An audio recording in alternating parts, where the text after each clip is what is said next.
Governor Whitmer faced a flurry of questions on why she didn't make these new restrictions mandatory. Since the new surge began, the governor has insisted the spread isn't a policy problem, but a compliance problem. So, does this request really make compliance any more likely? Paula Tutman is digging into that question for us. And Paula, I know getting everyone to follow COVID rules has really been a battle since the beginning.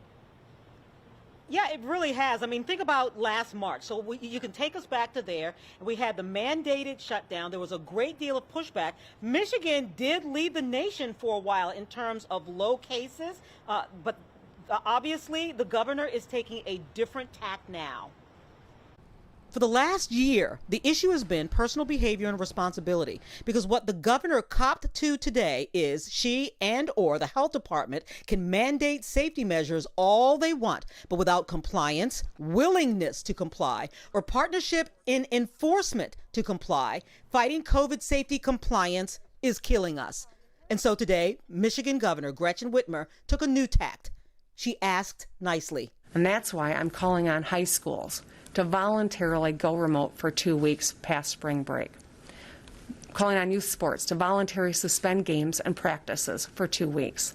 And I'm strongly encouraging all Michiganders to avoid dining indoors and avoid gathering with friends indoors for 2 weeks. To be very clear, these are not orders, mandates, or requirements.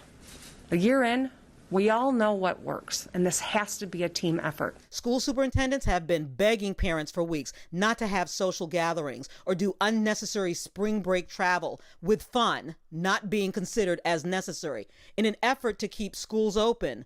Our own Dr. McGee recently sounded the alarm. Just because things are open doesn't mean you have to go if it isn't necessary.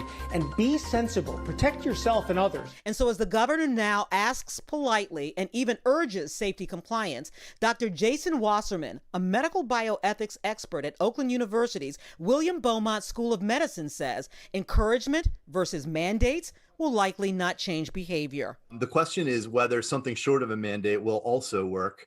And I think I'm skeptical of that. His thought is mandates work better than counting on people to do the right thing. We're in a situation where we can't unring the bell on the politicization of masks and social cooperation around COVID. Unfortunately, we've had people that have made things like masks these salient political symbols. And it's kind of crazy when you think about it, that someone can vest so much symbolic meaning in just wearing a mask, that they view it as a tool of oppression, and not wearing it becomes a sign of resistance and rebellion.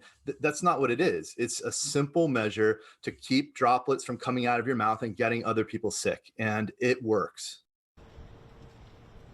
Yeah, and so when you think about the people who said this was government overreach when Governor Whitmer actually put in these mandates and shut down businesses and things like that, and they said, give us an opportunity to do the right thing. Well, this is it. Here's the opportunity to do the right thing. Sandra. All right. Thank you so much, Paula.